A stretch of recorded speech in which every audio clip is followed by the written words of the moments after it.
बहुत से लोग सोचते हैं कि हीलिंग सिर्फ मेडिसिन्स, सप्लीमेंट्स या ट्रीटमेंट से होती है, लेकिन कुछ साइंटिस्ट्स और रिसर्चर्स कहते हैं बॉडी सबसे ज़्यादा तब हील करती है जब उसे फाइनली कम स्टिमुलस मिलता है।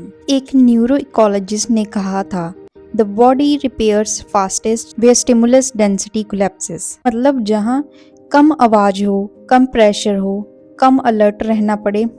आज हम बात करेंगे 7 ऐसी प्लेसेस के बारे में जहां बॉडी नेचुरली रिपेयर मोड में चली जाती है बिना फोर्स, बिना एफर्ट के। फर्स्ट है ओल्ड मोनेस्ट्रीज एंड इनर कॉर्टयार्ड्स। सबसे पहली जगह पुरानी मोनेस्ट्रीज और इनर कॉर्टयार्ड्स। ये जगह मोटे पत्थरों से बनी होती है और इनका डिजाइन इनक्लोज्ड होता है। इस वजह से ऑडिटरी लोड ऑलमोस्ट 80% तक कम हो जाता है। एमआरआई डेटा दिखाता है कि ऐसे स्पेसिस में ब्रेन एक अलग स्टेट में चला जाता है, जिसे साइंटिस्ट कहते हैं मेंटेनेंस मोड। इस स्टेट में इन्फ्लेमेशन फास्ट ड्रॉप होती है, ब्रेन रिएक्ट करना बंद कर देता है और रिपेयर शुरू करता है। मॉन्क्स न्यूरोसाइंस नहीं जानते थे, पर उन्होंने ऐसी जगह बनाई जहां नर्वस सिस्टम फाइनली रिलैक्स कर सके। सेकेंड है salt caves, halotherapy chambers. Salt caves को लोग अक्सर वेलनेस ट्रेंड समझते हैं, लेकिन ये सिर्फ ट्रेंड नहीं है।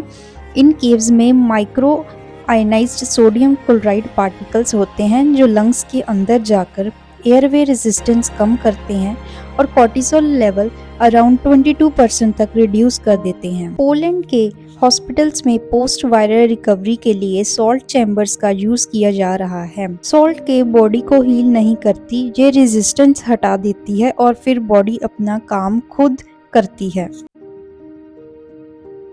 थर्ड है बी हाउस अपियरीज। ये थोड़ा अनयूजुअल लगेगा। बी हाउस अपियरीज में हजारों बीज एक साथ माइक्रो वाइब्रेशन क्रिएट करती हैं। इनके विंग्स की फ्रीक्वेंसी होती है 110 से 140 हर्ट्ज के बीच। रोमेनिया में कार्डियोवैस्कुलर पेशेंट्स पर स्टडी हुई, जिसमें बी हाउसेज में टाइम स्पेंड करने वाले लोग ट्वाइस एज फास्ट रिकवर हुए। लोग बीज को टच नहीं करते, वो बस उनकी वाइब्रेशन के ऊपर रेस्ट करते हैं। नो थिंकिंग, नो एफर्ट, सिर्फ वाइब्रेशन और बॉडी रिस्पॉन्स दे देती है।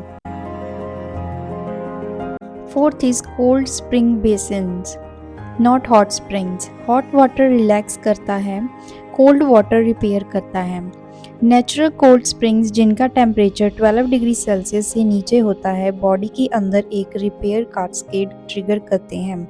निट्रिक ऑक्साइड रिलीज होता है, माइटोकॉन्ड्रिया ज़्यादा एफिशिएंटली काम करते हैं, इम्यून सेल्स रीडिस्ट्रीब्यूट होते हैं। कोल्ड बॉडी को शॉक नहीं देता, कोल्ड बॉडी को सिग्नल देता है रिसोर्सेज लिमिटेड है, रिपेयर मोड ऑन करो। फिफ्थ है ancient stone caves with narrow mouths. पुरानी स्टोन केव्स का एनवायरनमेंट बहुत स्पेसिफिक होता है, थोड़ा सा elevated, carbon dioxide, oxygen stable, humidity constant. एक स्पीलियोलॉजिस्ट ने कहा केव्स में लंग्स 30% कम काम करते हैं, बची हुई एनर्जी रिपेयर में चली जाती है, ब्रीदिंग स्लो हो जाती है, डीप हो जाती है, एफिशिएंट हो जाती है। इसलिए एंशिएंट कल्चर्स केव्स को सेक्रेड मानते हैं। सिक्स्थ है साइलेंट डिजर्ट्स एट नाइट, जैसे वादी रम, आताकामा पाल्तूस। रात के टाइम जहाँ साउंड ऑलमोस्ट जीरो होता है, no insects, no traffic, no background noise. Brain scans दिखाते हैं कि इस साइलेंस में अमिगडाला एक्टिविटी शार्पली ड्रॉप होती है। स्ट्रेस इंजर्ड सोल्जर्स पर स्टडी हुई, जिसमें नाइट एक्सपोजर के बाद रिकवरी 3-4 टाइम्स फास्टर थी। ये साइलेंस एम्प्टी नहीं है, ये ब्रेन को परमिशन देता है अलर्ट रहना बंद करने की।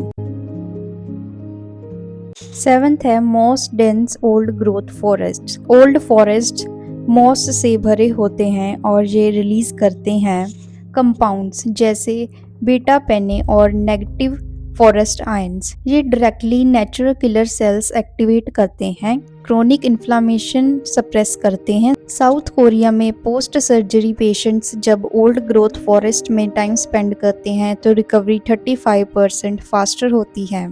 एक क्लिंसन ने कहा, ये रिलैक्सेशन नहीं है, immune system finally guard mode से बाहर आता है। So these places don't heal you because they are magical. They simply remove the noise. जब नॉइस कम होती है, जब प्रेशर हट जाता है, जब अलर्ट रहना ज़रूरी नहीं होता, तब हीलिंग अपने आप शुरू हो जाती है। कभी कभी बॉडी को और मेडिसिन नहीं चाहिए, उसे सिर्फ पीस चाहिए, और इस शांति में बॉडी को याद आ जाता है कैसे हील करना है। Healing begins when we allow the body and mind to rest. If this video brought you calm, please like, share and subscribe to the channel for more spiritual guidance and inner healing.